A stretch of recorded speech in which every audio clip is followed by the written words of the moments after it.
Okay Telugu view పాయింట్కి తిరిగి స్వాగతం. మయన్మార్ కొరకరాని కొయ్యలాగా తయారైంది. పరిష్కారం కనపట్టలేదు. కొంతమంది ఏదో చెప్తారు, మోడీ వెళ్ళలేదు, మోడీ వెళ్ళలేదు. మోడీ వెళ్ళటం అనేది సింబాలిక్గా అవసరమే, నేను ఒప్పుకుంటాను. కానీ దానివల్ల పరిష్కారం అయితే రాదు. పరిష్కారం అది ఒక చిన్న సమస్య, అది సమస్య కాదు. అది ప్రతిపక్షాల సహజం అనుకో, రాజకీయాలు అవి పక్కన పెట్టండి. పరిష్కారం ఎందుకు దొరకదో ఒక్కసారి ఆలోచిద్దామండి. నిజంగా చెప్పాలంటే ఈశాన్య భారతంలో మోడీ వచ్చిన తర్వాత జరిగినన్ని ఒప్పందాలు అంతకుముందు ఏ ప్రభుత్వాల్లో కూడా జరగలేదు. ఎన్నండి? బోడోలతోటి ఒప్పందం, నాగాలతోటి పాక్షిక ఒప్పందం, ఉల్ఫాతోటి అస్సాంలో ఒప్పందం, ఆదివాసీలతోటి అస్సాంలో ఒప్పందం, త్రిపురలో ఉగ్రవాదులతోటి ఒప్పందం, ఎన్నో జరిగినాయి. ఒకటి కాదు, రెండు కాదు, అలా చెప్పుకుంటే చాలా జరిగినాయి. నిజంగా ఎప్పుడూ జరగనన్ని శాంతి ఒప్పందాలు మోడీ హయాంలో జరిగినాయి. మిగిలింది మణిపూర్. కోర్స్ నాగాలాండ్ పాక్షికం అన్నా కదా, వేరేసారి డిస్కస్ చేసుకుందాం. మణిపూర్లో ఎందుకు ఇది సమస్య, ఎందుకు ఇది కొరకరాని కోయిలాగా తయారైంది? ప్రధానంగా ముగ్గురండి. మొత్తం మణిపూర్ అంతా మూడు జాతుల మధ్య ఆధారపడింది: మైతీలు, కుకీలు, నాగాలు.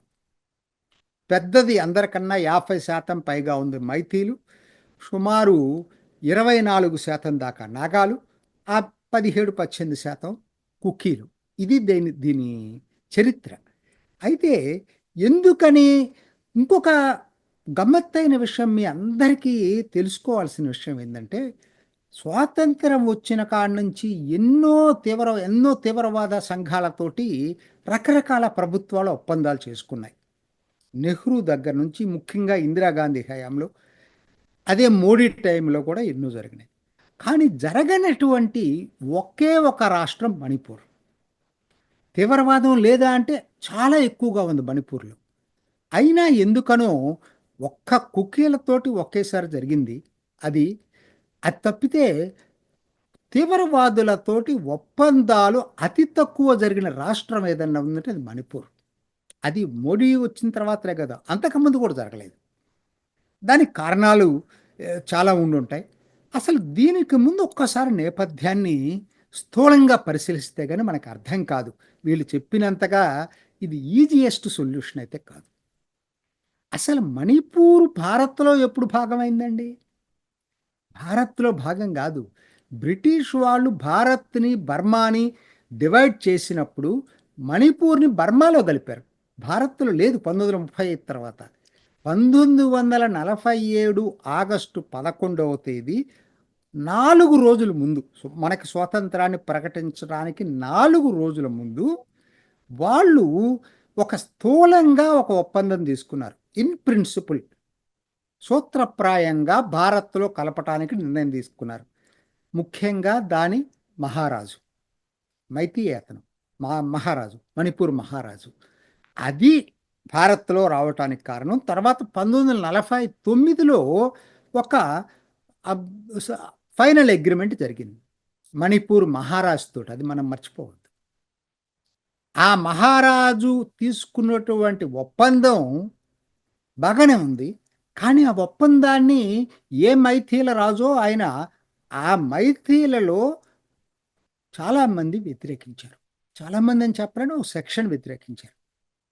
వాళ్ళు తీవ్రవాదాన్ని ఆశ్రయించారు. అసలు దీనికి ఇంకో పేరుంది మణిపూర్కు, కాంగ్లీ పాక్ అంటారు దాన్ని. కాంగ్లీ పాక్. ఇక్కడ వీళ్ళు ఎవరితోటంటే చైనాతోటి సంబంధాలు పెట్టుకున్నారు. చైనా ఎంకరేజ్ చేసింది. మావోయిస్టు చైనా ఇక్కడ ఉన్నటువంటి తీవ్రవాదుల్ని ప్రోత్సహించేసి ఇక్కడ కమ్యూనిస్టు పార్టీలు, పీపుల్స్ లిబరేషన్ ఆర్మీని స్థాపించారు మణిపూర్లో ఈ మైథిలు. సో హిందువులు కాబట్టి వాళ్ళు ఆటోమేటిక్గా బీజేపీకి, భారతీయ ప్రభుత్వానికి అనుచరులు కాబట్టి వాళ్ళకి భారత ప్రభుత్వం అనుకూలంగా ఉంది. ఇవన్నీ ఏంటంటే తెలియని వాళ్ళు చాలా సింపుల్ సొల్యూషన్స్ కనిపెడుతున్నారు దీనికి. వాళ్ళు భారత ప్రభుత్వానికి అనుకూలంగా లేరు. ఈ తీవ్రవాద సంస్థలు భారత్కు వ్యతిరేకంగా సాయుధ పోరాటం చేస్తున్నారు. అది చాలామందికి తెలియదు. ఎక్కడున్నారు వీళ్ళు? మయన్మార్లోని శాంగ్యాంగ్ ప్రావిన్స్లో రహస్య స్థావరాలు పెట్టుకొని చైనా వాళ్ళని ప్రోత్సహిస్తూ వాళ్ళకి ఆయుధాలు ఇస్తూ ఇక్కడ నడుపుతా ఉంది. ఇది చాలా చాలా తీవ్రమైనటువంటి సమస్య. ఇప్పటిది కాదు, అది ఎప్పటి నుంచో వస్తున్నటువంటి సమస్య. అసలు ఇదేంటండి, మైతీలు భారత్ నుంచి విడిపోవాలని కోరుకుంటున్నారు. మెజారిటీ పీపుల్ హిందువులు అయితే అవ్వుండొచ్చు. ఇది చాలా మందికి మెయిన్ ల్యాండ్ వాళ్ళకి ఇది హిందూ క్రిస్టియన్, ఇది చాలా సింపుల్గా సొల్యూషన్ చెప్తున్నారు దీనికి. అది అసలు కానే కాదు, అసలు మత సమస్య కానే కాదు ఇది. రెండోది, నాగాలు ఉన్నారనుకోండి, నాగాలు మేము మణిపూర్లో ఉంటాం, గ్రేటర్ నాగాలాండ్లో కలుస్తామని వాళ్ళ గొడవ. కుకీలు ఉన్నారనుకోండి, మేము మైథిలతో ఉండలేము, మేము సపరేట్ రాష్ట్రం కావాలని వాళ్ళ గొడవ. చాలా క్లిష్టమైనటువంటి సమస్య ఇది. సో ఇప్పుడు మొత్తం మీద ఏంటి అంటే, ఇది ఒకవైపు ఇది నడుస్తూ ఉంటే ఈ తీవ్రవాద గ్రూపులతోటి కుకీల సమస్య ఎందుకు తీవ్రమైందో చెప్తాను. దీనికి అంతర్జాతీయ కనెక్షన్స్ ఉన్నాయి, అది మనం మర్చిపోవద్దు. మన పక్కనున్నటువంటి మయన్మార్లో జరుగుతున్నటువంటి అంతర్యుద్ధం కూడా మణిపూర్లో కుకీల సమస్యను పెంచి పోషించింది. అక్కడ అంతర్యుద్ధం జరుగుతుంది కాబట్టి చిన్ రాష్ట్రానికి కుకీలు చిన్లు అంతా ఒకటే. వాళ్ళు సరిహద్దు దాటి రావటం, వాళ్ళు ఇక్కడ భూభాగాలను ఆక్యుపై చేయటం, తర్వాత నార్కోటిక్ డ్రగ్ వ్యాపారం చేయటం, రకరకాలుగా ఉన్నాయి ఇవన్నీ కూడా.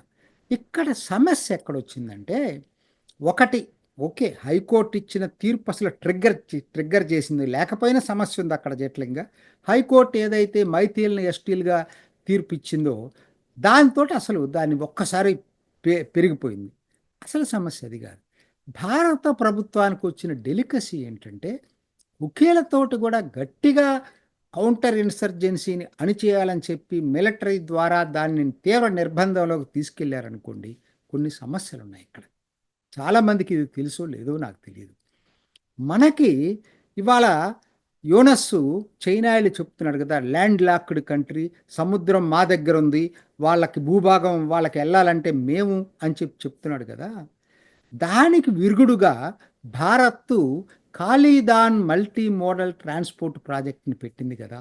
అది ఎక్కడి నుంచి వస్తుంది? సిట్వే పోర్టు ఎక్కడుంది? మయన్మార్లో ఉంది. దాని నుంచి మన మిజోరాం మీదుగా వస్తుంది ఆ పోర్టు.